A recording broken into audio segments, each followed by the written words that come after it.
this hour on I-24 News. Furious Iraqi leaders try to threaten and pressure the country's Kurds after an overwhelming yes vote for Kurdish independence. Plus, it's time to take care of our people, to rebuild our nation, and to fight for our great American workers. President Trump proposes the most sweeping American tax overhaul in decades. And women will be allowed to take the wheel in Saudi Arabia, but they are still a long way from really being in the driver's seat in the ultra-conservative kingdom. From the I-24 News studios in Times Square in New York, this is Clear Cut with Michelle McCory. Welcome, everyone, and thanks for joining us. Tensions continue to grow following a historic and controversial Kurdish referendum. Kurds voted overwhelmingly in favor of declaring independence from Iraq, a move that could have wide-reaching implications for the entire Middle East. I-24 News senior Middle East correspondent Mohammed Al-Qasim has the latest.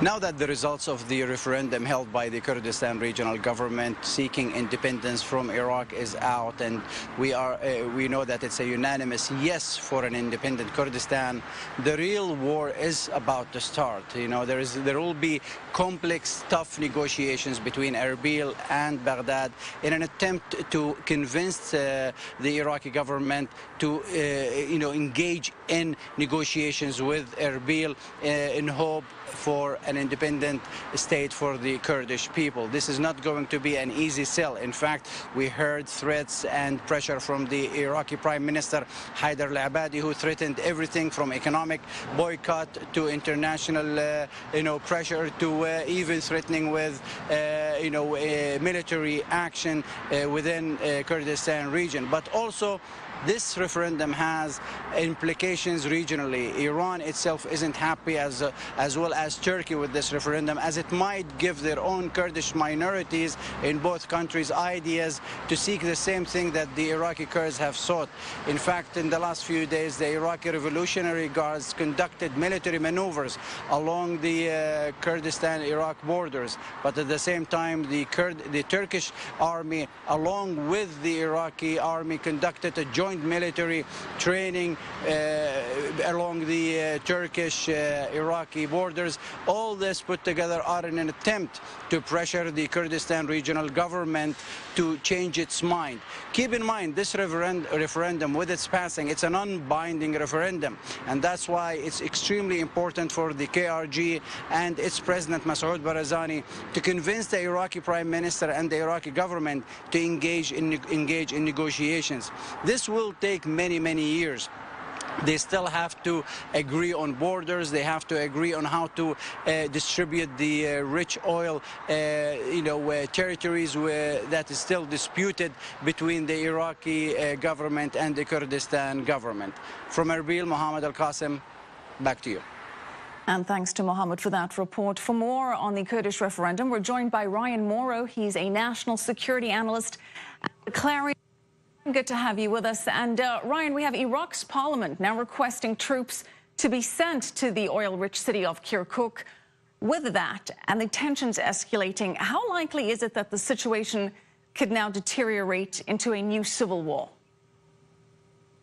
You know, I'm much more optimistic than a lot of other people talking about this issue are. And part of that is because when you look at the interests of the Iraqi government, the Turkish government, and all of the players, really having it become a civil war and having a dramatic conflict over this doesn't make a lot of sense for anyone involved. So some of the rhetoric you're seeing is what we would expect from someone like Erdogan.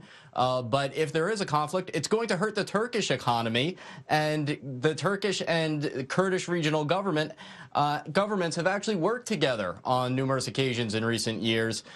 So we have to separate the interests of the players and what they're actually going to do from the typical Middle Eastern rhetoric and face-saving that we should expect. Well, Ryan might argue that it never makes sense to have a civil war, but we do have very strong opposition to this Kurdish referendum. So if it's not going to deteriorate into violence, how do you see this playing out diplomatically? I mean, Barzani has an unofficial mandate, But what can the Kurds actually offer in a negotiation? What cards do they hold here? Well, the referendum passed with a pro-independence declaration by the Kurdish people in Iraq with a 92% approval. So what the message that sends is that a Kurdish state is inevitable. So everyone better start preparing for it. And that's why I believe that the United States has made a big blunder, in fact, the biggest strategic blunder by the Trump administration in opposing this referendum, because it is inevitable, and a Kurdish state is in the future. So we best get behind it. It is in our interests. Now, is there a possibility of violence? Of course, especially over a place like Kirkuk. But Ryan, beyond the mandate, what do the Kurds have? What chips do they have to negotiate with? Where can they give some concessions? How do you see this playing out diplomatically if it does indeed come down to talks? I don't think you're going to see a dramatic shakeup beyond posturing. I think you'll see the Kurdish government saying, look, we are going to move forward, talking with Baghdad and talking with other players in the region about having an independent state. It's no longer a question of whether that will be our goal. It'll be how do we get there, and what type of arrangement? Where are the borders going to be? Where will the other minorities in Iraq, like the Christians and the Yazidis, be? Who will control what? And so it really does change the conversation a lot. But strategically, Kurdistan in Iraq is very important. It's also very important in Syria. So the Kurds do have a lot of leverage, and they also have a lot of goodwill, and they're getting a big positive reception in the United States and especially in Israel. So politically, even though there is a lot of protest coming from the neighbors to Kurdistan, I think politically in the West, the Kurds have won a battle here. Do you see the U.S. changing its official policy on Kurdistan? Do you expect some kind of a revised statement from the Trump administration? I think as more and more congressmen, Democratic and Republican, get on board with this, either because they support a Kurdish state or they recognize that it's inevitable and you just have to recognize the future, you will see a softening in the tone. But I have been disappointed by the Trump administration's attitude towards this issue. You have Trump out there saying that Erdogan, the dictator of Turkey, is becoming a friend. You've seen the State Department teaming up with Qatar when Qatar was being pressured. And so you do have the forces of the status quo fighting hard to just resist anything that is a big shakeup in the region. Whenever there's a big new idea, you see this resistance. But I think there are two things that the U.S. can do immediately with minimal negative consequence. First, say that it is our policy to push for an independent Kurdistan in Iraq. That doesn't mean declaring a state, but saying that the U.S. believes that that's what our objective should be. And then secondly, we can also push for a safe zone for the Christians, the Yazidis, and other minorities in Iraq.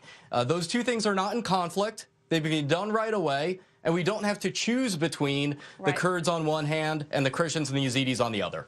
All right, we'll see how it plays out. We appreciate your analysis. Ryan Mauro, thank you. Thank you.